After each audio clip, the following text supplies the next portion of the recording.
Hello, I'm Johnny Rowland, your host of The Shooting Show, and welcome to this week's program. You know, friends, for some time now, we have been trying to encourage more women to get involved in shooting, and we have a young lady here today that is, in fact, an enthusiastic shooter and an enthusiastic hunter. And her name is Darlene. And Darlene, we thank you for having us out at your place here, the wonderful place here in the country. And Darlene, you are an enthusiastic shooter, aren't you? I sure am. I'm very enthusiastic about shooting anytime. Well, this is one of her guns, and Darlene, she's pretty serious about this. Now, what is this, Darlene? Well, I have a Savage 110-270 with a 3-9 scope. Real gun, friends, real gun. And this is an excellent example. You can hunt most North American game with a 270, and of course these Savage guns, we've had them on the show before. They are terrific. They're among the very best bolt action and hunting rifles that are available. But Darlene, this is great because, let me ask you something. How did you get started in, when did you first start shooting guns? Well, Johnny, I began when I was about 10 years old, and I started hunting with a 410. And my mother, that we have here with us today, it was just a tradition in the family that she hunted and she passed it on down to me. And we still hunt together today. Now, Darlene was talking about her mother, and in fact, let me introduce you to Darlene's mother. Her name is Damaris, and we're here in East Texas today. And Damaris, I know you weren't prepared to come on camera today, but this is such a great scenario, friends, because here we have a mother and daughter. Now, Damaris, you've been hunting for a lot of your life, haven't you? Yes, a lot of my life, since around 18 years old. So the point is, you've actually hunted, you like venison, don't you? I mean, you actually like, and we're not talking about just going out and shooting stuff. I mean, they took it home and ate it, which again, I certainly find a great thing to do to game animals. But this was serious. This was in your neighborhood, in your family. How did you get started shooting, Damaris? Necessity. Really? Feeding the family. I went through a time when difficult. We needed the meat on the table, and that was the way to get it. Well, and a lot of people do. A lot of people. I know people in Colorado that specifically go out for their elk, and because game animals typically like venison and elk are very nutritious. They're very low in fat content. And another thing from this. Now, we were talking a moment ago. Guns don't scare either one of you, do they? No. Goodness, no. Well, They a lot of women. us. You know, we've heard about the Million Whimpering Mommy March, and these ladies are so scared of the whole concept of guns. But let me say something here. Now, realize that we have two women here, either one of which, by themselves, both of them are very well versed in the use of guns. Damaris, you're not really afraid of anything, are you? No, I should be, but I'm not. Well, Darlene, you're not afraid because you can shoot your guns. Both of them are very competent with firearms. And we want to encourage as many women as we can. Because, for example, we're out here a few miles away, certainly miles away from the sheriff's office. If you call 911, how long is it going to take them to get here? 40 minutes. 45 minutes, yeah. And there are a lot of people around the country. Look, if you're downtown somewhere and you call the police, how long does it take to get one's throat cut? About half a second. What if you're calling 911, somebody's at the door trying to break down your door? You know, then you've got real problems. There are all kinds of 911 recordings on where people were brutalized, were killed, while the police are on the way. 911 is not good enough. So one thing we want to do, and I think this is great, both of you still hunt together, right? And, That's right. That's right. I mean, and wait a minute, friends, this is not something real casual. we're talking serious people here. I mean, and I think this is wonderful. I think it is great. This is a tradition that needs to be passed on to as many young people, and we've got to get more women interested in what we're talking about here, because if we don't get these women interested, friends, none of us are going to have guns left at all. So it's so nice. I really appreciate your effort. Let's go outside and do some shooting. Okay. Let's go. Stay tuned for more of The Shootin' Show after these important messages. The Shootin' Show will be right back after this break for your local cable company or TV station.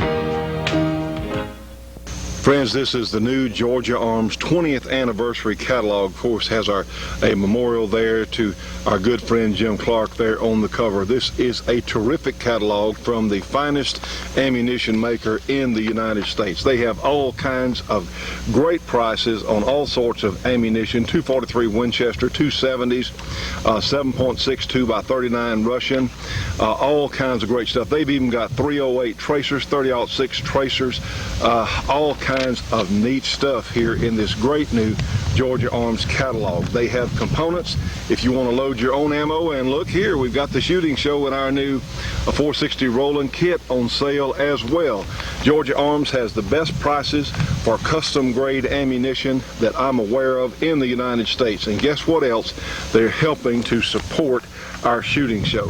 Friends, give them a call today. Free phone call, free catalog, 1-800-624-6861, 1-800-624-6861, Georgia Arms, and please remember to tell them that you heard it and saw it here on our program.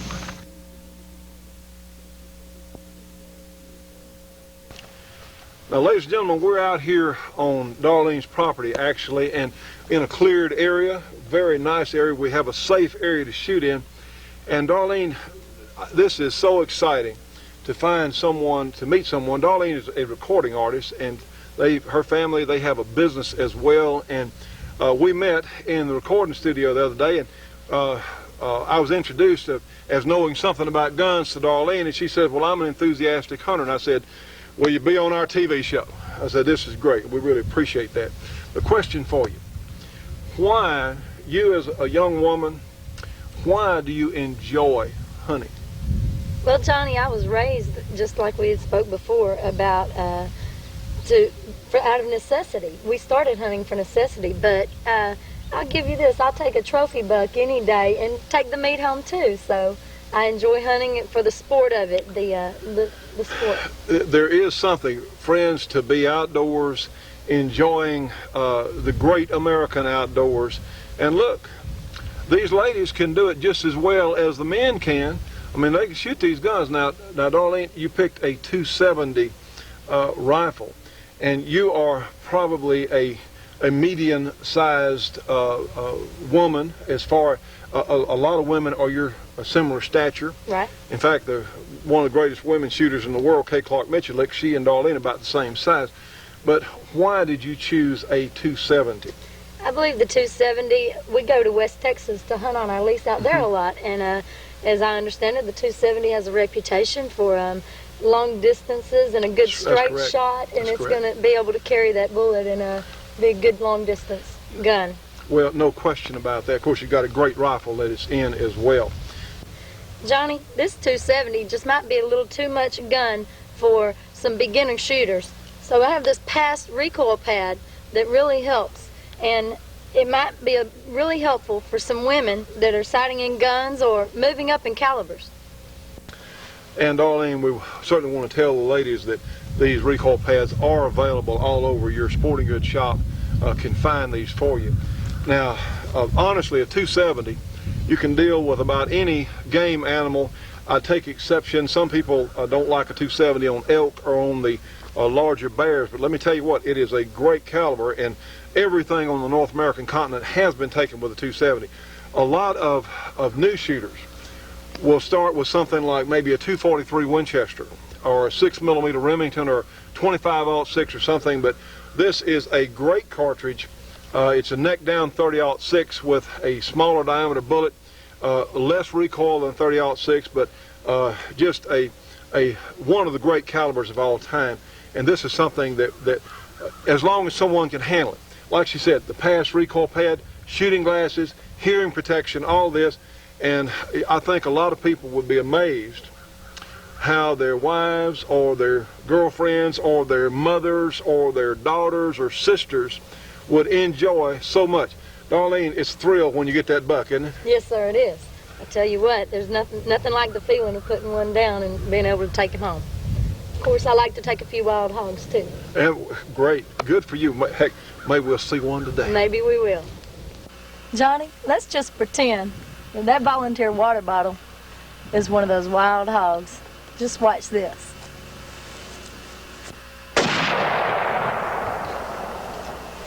How's that? My friend Darlene is, in fact, an accomplished rifle shooter. But you know, more and more women today are starting to buy handguns. And Darlene, you've expressed an interest in becoming more proficient with a handgun. That's right. So what we're going to do is we've taken the little Ruger 22 semi-auto, because this is an excellent training gun regardless of what anyone is going to shoot. This is a good gun to get the basics down on how the gun works. Now Darlene, one, let's go ahead and lock it open. We know this gun. And friends, I cannot say enough about safety. There's just no need in taking chances. You can show them just as well with that action locked open on these as not. Okay, now Darlene, you're right-handed. So let me show you some basics about how to do this. You'd be showing me some stuff on rifles, but I probably know a little bit about these handguns. Go ahead. Now then, what we're going to do, put this finger out straight. We never touch the trigger until we're ready to shoot. Now then, go ahead and hold the gun out like you're going to point. We're going to take your offhand. See, when you're shooting your rifle, it is braced against your shoulder. But with this handgun, we want to create a brace situation. We're going to push with your strong arm, with your right arm, and we're going to steady it with our left hand. And you don't have to, you don't have to hurt your hands or squeeze the gun so hard you're going to kill it, but you want a firm grip, Now then, your posture is good, and what you want to do, we're going to push with this hand. You may bend this arm just a little bit, just relax, like so, that's good. Now then, look down the sights, and we will see that the front sight should be in this rear groove right here. All right, since we're using open sights on a handgun, you actually want the target to sit right on top of your front sight. You want an equal amount of light on both sides of the rear groove here, and you want the top of the front sight level right across. So remember, your eye can only focus on one thing. Don't worry about it. Your front sight needs to be clear. The back's going to be fuzzy, the target's going to be fuzzy. But really, friends, this works a lot easier than what we're talking about. Try it for yourself without a gun. Now, darling, we have an empty gun. It won't hurt to dry fire the Rugers, but we have a target out here that she's aiming at on the ground at, probably 5 or 6 yards. Remember, Darlene, just put recoil out of your mind. One, this is a 22, but we do that on any gun. We just forget recoil is going to happen because we're going to be able to manage it. But go ahead, you've got a good sight picture here, finger on trigger, and go ahead and press the trigger. All right, did you see what you did? You moved a little bit, and that's a common thing a lot of people do. Let's try it again.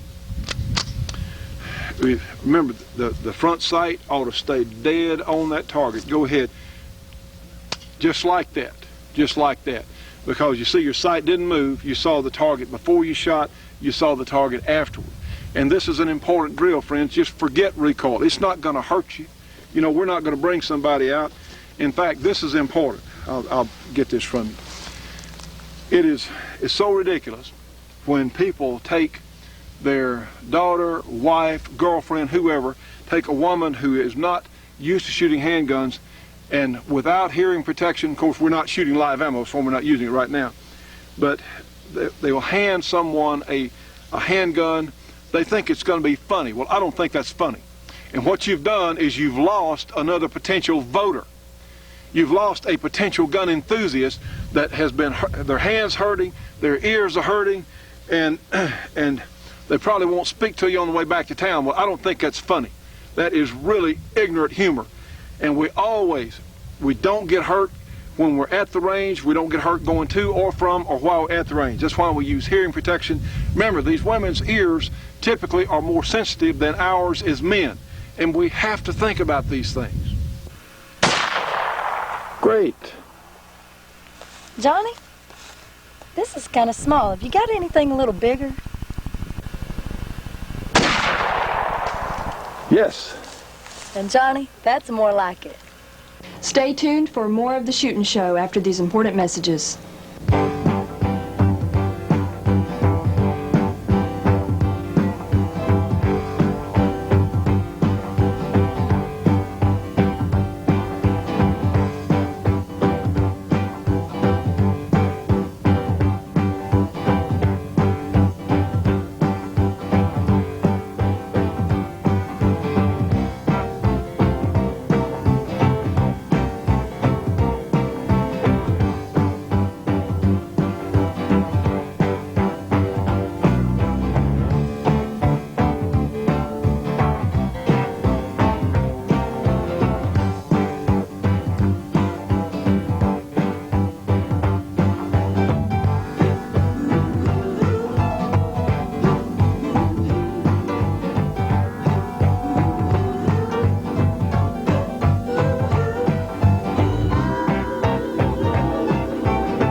Much was heard of the rule of law during election aftermath. The debate revealed many misunderstandings of this concept. This should help gun owners understand the perversion of the rule of law, which has been used to justify more calls for more restrictions on firearms. Almost lost in the discussion was the idea that voting is a means, not an end. Majorities are not ultimate in the American constitutional system of a democratic republic. Our system of government was set up to frustrate majorities and protect minorities. That's why we have 2 senators from North Dakota, the same as we have 2 senators from California. The Electoral College reflects this weighting in favor of small states. Both the Senate and the Electoral College were set up to frustrate majorities, particularly if they were achieved by theft or purchased by a well-financed propaganda campaign. The founders wanted majorities to be checked every step of the way. That is why they did not provide for initiatives and referenda. They intended for representatives to make law, not through direct democracy. It is also why it is so hard to amend our Constitution. The people's will is to be heard in the selection of representatives to the U.S. Congress, and now in the selection of senators as well. Originally, senators were to be chosen by state legislatures, which had been popularly elected. Al Gore's post-election legal strategy did not even truthfully pursue his oft-stated goal of having every vote count. Gore only wanted certain heavily Democratic counties counted, wanted those counties counted in ways that would most benefit Gore, and wanted military ballots discarded. Al Gore was looking for a way to change the rules to get a favorable majority. Does that sound similar to arguments for gun control? We are told that we have a living, evolving Constitution. In fact, Al Gore himself has espoused such a position. We are told that while 9 amendments of the Bill of Rights protect individual rights, the Second Amendment protects the right of a state to have a militia. This would have come as a great surprise to the founders. We are told that rights must be balanced, particularly when talking about the right to keep and bear arms. At this point, shall not be infringed seems to be no obstacle at all to restricting firearms ownership in the name of balance. Even supporters of the Second Amendment can be confounded by the corruption of the rule of law. How else do we explain the call for enforcing the existing infringements of the right to keep and bear arms known as Project Exile? The post-election contest is a powerful teaching tool to educate gun owners and the population at large. If you did not like what you saw being done to the integrity of the voting process in Florida, perhaps it will be easier to understand just how much has been done to corrupt the integrity of the Second Amendment. Al Gore is a staunch proponent of restricting the right to keep and bear arms to that of the protection of recreational shooting. He is also a strong proponent of counting only those votes that count for him. The rule of law is all about protecting citizens from rulers such as Al Gore. The rule of law does not work in a vacuum. It must be upheld by enough of the population that the rulers are constrained to adhere to it too. We have our work cut out for ourselves. And from Washington, this is Larry Pratt for Gun Owners of America. For more information on Gun Owners of America, you can call them at 888-886-GUNS, 888-886-4867. Remember, friends, they're helping to keep us on the air. Let's please support them as well. Now, friends, we're here at a booth that I think they have an interesting symbol here. This is the Alarm-It booth, and this is Roy Smith, and they're from Naples, Florida. And Roy, you have what looks to be a most interesting trigger lock here, sir. Is that correct? Right. This is called the Smart Trigger Lock, and it's very simple to use. It runs on a 4-digit code that the user sets. It gives you 3-second access to the firearm. It's very simple. All you do is put this through the trigger guard, crank it down tight, and push the white cross in. That locks your firearm, and it has a motion detector feature that you set. And once you set that, if the child even moves the gun, the alarm goes off and lets everybody within earshot know that the child has moved it. Well, how long do you have to disarm it or disable it before you go the motion? Right, you have 10 seconds, okay. So we can show you push the 1 down, and in 10 seconds you get 3 beeps. And after that, there's another delay, which that 10 seconds, which that allows the gun to stabilize. If you put it in a drawer or in a glove compartment or wherever, then once it stabilizes, it'll give us 3 more beeps and let you know that the motion detector is armed on the gun. You heard the 3 beeps there. And then now it's armed, so if a child picks it up, there's another a short delay, which allows the gun owner to push the button without setting the alarm off. So once that delay is over, then the motion alarm will go. You can hear the motion loud. Which is loud. Yes. So the gun owner comes back and puts his code in 3 times, and 4th time simply opens it. Well, I tell you what, Roy, one, I'm impressed. Some people have small children, and I'm not that fond of a lot of gun locking devices. This looks pretty good, though, and people do have families and they want their gun available. This is something that I think might be a good option for a lot of people. Right. Now, what's retail on this, Roy? It's only $29.95. It's a real reasonable price. It's a high-quality product. Exactly. And, it's an important product for people that have small children with firearms in the house. Now, let's show us. We have something else over here. What is this flashing alarm? This is our other product called Alarm It, and basically these are a family of stainless steel locks that have built-in screaming alarms, and interchangeable adapters, cable adapters, depending on what you're locking up. In this case, we have it locked on the back of the smart trigger lock. And if someone has a bolt cutters and tries to steal this gun, the alarm will scream and go off and let you know that it's been stolen. What's your retail on this? These are also $29.95. Ladies and gentlemen, we're here at the Tiger Shark booth, and you know, we as shooters and outdoors people, certainly people that enjoy hunting, a knife is an indispensable tool, and trust me on this one, friends, these folks have something that is very unique and one of the best ideas I've come across as far as knives. This young man is Steve Overholt. They're from Missoula, Montana. And Steve, I walked up and I asked you why this knife is better than others. And friends, you're not going to believe what these knives do. So Steve, why don't you just give a brief demonstration? This is your new folder, but let's show the knife that's in production that you're selling now. I notice we have 2 knives. One has a serrated edge, this one has a regular edge. And friends, these things are sharp. You can shave. I tell you what, if you forgot your razor, you can shave with this thing. But Steve, show us why this is such a spectacular package, sir. Yes, it has a replaceable cutting edge, so you never have to worry about a dull knife. You can simply replace the blade by drawing back on this lock. You press against any surface, and the blade insert comes out, and you can replace it. And we use a very high quality premium steel for that blade, and we harden it to a Rockwell hardness of 61. Now watch how it fits in place. It comes in. You can't do it wrong, can you, Steve? No. Stay tuned for more of the Shootin' Show after these important messages.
For folding stocks, for pistol grips, for regular stocks, for replacement stocks, for magazine extension tubes for your shotgun, for magazine replacement springs for your shotgun. How about the Executive Eye Scraper, the Executive Letter Opener, all from Choate Machine & Tool when you call for a free catalog.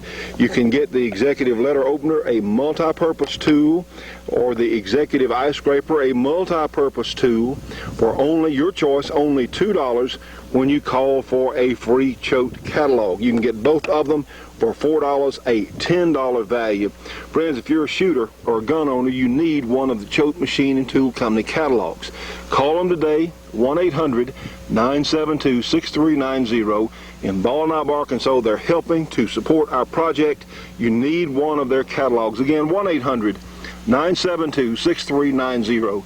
And please remember to tell them that you saw it here on our show. You know, the 44 Magnum is a great cartridge, but it has a lot of noise and a lot of recoil. Wouldn't it be nice to have the same power level in the slim and compact and lightweight 1911 style gun? Same power level, not nearly as much or recoil. You can have it with our pistol kit. Here's the 45 Auto on a water bottle target. Now let's shoot the other target with the same gun fitted with our 460 Rowland pistol kit. Or how about the power of this lever action rifle in a lightweight, handy semi-automatic carbine? The 460 Rowland MechTech carbine conversion unit for the 1911 frame is only $345 plus shipping, and the 460 Rowland pistol kit for the 1911 pistol is only $275 plus shipping. And now for our support group, we have Custom Leatherwork and Saddlery in Denham Springs, Louisiana. We have Brooks Communication in Albuquerque, New Mexico.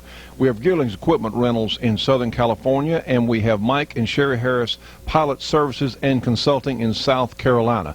And also in South Carolina, we have Dennis Crocker Firearms Training and League of the South Information. Friends, we'll see you on the next show.